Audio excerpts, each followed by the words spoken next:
പ്രിയമുള്ളവരെ, വിശുദ്ധ ബൈബിൾ ഉൽപ്പത്തി മുതൽ വെളിപാട് വരെ നമുക്കൊന്നിച്ച് ഒരു വട്ടമെങ്കിലും വായിച്ച് ധ്യാനിക്കുക എന്ന ഉദ്ദേശത്തോടു കൂടിയാണ് ഈ പോഡ്കാസ്റ്റ് ചെയ്യുന്നത്. ഈ ബൈബിൾ പാരായണത്തിന് നമ്മൾ ഉപയോഗിക്കുന്നത് POC മലയാളം ബൈബിളാണ്. ഓർക്കുക, നാം വചനം വായിക്കുമ്പോൾ ഈശോ വചനമായി നമ്മോടൊപ്പം ഉണ്ടായിരിക്കും. മുടക്കം കൂടാതെ വചനം വായിക്കുന്നത് ഒരു നിയോഗമായി നമുക്കെടുക്കാം. അതിനായി പരിശുദ്ധാത്മാവേ, ഞങ്ങളെ ശക്തിപ്പെടുത്തണമേ എന്ന് പ്രാർത്ഥിക്കാം. അതോടൊപ്പം വചനത്തിലെ വാഗ്ദാനങ്ങൾ ഞങ്ങളിലും ഞങ്ങളുടെ കുടുംബങ്ങളിലും നിറവേറണമേ എന്ന് പ്രാർത്ഥിച്ചുകൊണ്ട് നമുക്ക് ആരംഭിക്കാം. ഇന്ന് നമ്മൾ വായിച്ചു ധ്യാനിക്കുക എസ്തേറിന്റെ പുസ്തകം 7ഉം 8ഉം അധ്യായങ്ങളാണ്. അധ്യായം 7, ഹാമാന്റെ പതനം. രാജാവും ഹാമാനും എസ്തേർ രാജ്ഞി ഒരുക്കിയ വിരുന്നിന് ചെന്നു. 2-ാം ദിവസം അവർ വീഞ്ഞു കുടിച്ചുകൊണ്ടിരിക്കെ രാജാവ് എസ്തേറിനോട് വീണ്ടും ചോദിച്ചു, എസ്തേർ രാജ്ഞി, നിന്റെ അപേക്ഷ എന്ത്? അത് നിനക്ക് ലഭിക്കും. എന്താണ് നിന്റെ ആവശ്യം? രാജ്യത്തിന്റെ പകുതി തന്നെ ആയാലും ശരി, അത് ഞാൻ നൽകാം. എസ്തേർ രാജ്ഞി പറഞ്ഞു, രാജാവേ, അങ്ങ് എന്നിൽ സംപ്രീതനാണെങ്കിൽ, രാജാവിന് ഇഷ്ടമാണെങ്കിൽ എൻ്റെ ജീവൻ രക്ഷിക്കണമെന്നാണ് എൻ്റെ അപേക്ഷ. എൻ്റെ ജനത്തെ രക്ഷിക്കണമെന്നതാണ് എൻ്റെ ആവശ്യം. നശിപ്പിക്കപ്പെടാനും കൊല്ലപ്പെടാനും നിർമൂലനം ചെയ്യപ്പെടാനും ഞാനും എൻ്റെ ജനവും വിൽക്കപ്പെട്ടവരാണ്. ഞങ്ങൾ സ്ത്രീകളും പുരുഷന്മാരും വെറും അടിമകളായിട്ടാണ് വിൽക്കപ്പെട്ടിരുന്നതെങ്കിൽ ഞാൻ സമാധാനം വെടിയുകയില്ലായിരുന്നു. ഞങ്ങളുടെ നാശം രാജാവിന് നഷ്ടമായി തീരരുതല്ലോ. അഹസ്വേരോസ് രാജാവ് എസ്തേർ രാജ്ഞിയോട് ചോദിച്ചു, ഇത് ചെയ്യാൻ ധൈര്യപ്പെട്ടവനാര്? അവൻ എവിടെ? എസ്തേർ പറഞ്ഞു, വൈരിയും ശത്രുവും ദുഷ്ടനായ ഈ ഹാമാൻ തന്നെ. അപ്പോൾ ഹാമാൻ രാജാവിൻ്റെയും രാജ്ഞിയുടെ മുൻപിൽ ഭയന്നു വിറച്ചു. രാജാവ് വിരുന്നു നിർത്തി കോപിച്ചെഴുന്നേറ്റ് രാജകീയ ഉദ്യാനത്തിലേക്ക് പോയി. എന്നാൽ ഹാമാൻ എസ്തേർ രാജ്ഞിയോട് തൻ്റെ ജീവൻ യാചിക്കാൻ അവിടെ നിന്നു. കാരണം തനിക്ക് രാജാവ് തിന്മ വിധിച്ചിരിക്കുന്നുവെന്ന് അവന് മനസ്സിലായി. എസ്തേർ ഇരുന്നിരുന്ന തൽപ്പത്തിൽ ഹാമാൻ വീഴുന്നത് കണ്ടുകൊണ്ടാണ് രാജാവ് ഉദ്യാനത്തിൽ നിന്ന് വീഞ്ഞു കുടിച്ചിരുന്ന സ്ഥലത്തേക്ക് മടങ്ങി വന്നത്. അവൻ ചോദിച്ചു, എൻ്റെ കൊട്ടാരത്തിൽ വെച്ച്, എൻ്റെ മുൻപിൽ വെച്ച് അവൻ രാജ്ഞിയെ ആക്രമിക്കുമോ? ഈ വാക്കുകൾ രാജാവ് ഉച്ചരിച്ച ഉടനെ അവർ ഹാമാന്റെ മുഖം മൂടി.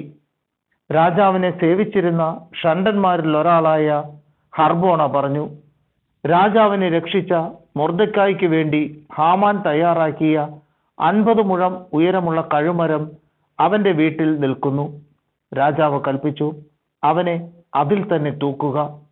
അങ്ങനെ മൊർദെഖായിക്ക് വേണ്ടി ഹാമാൻ തയ്യാറാക്കിയ കഴുമരത്തിൽ അവനെ അവർ തൂക്കി. രാജാവിന്റെ കോപം ശമിച്ചു. അധ്യായം 8, യഹൂദർക്ക് സംരക്ഷണം.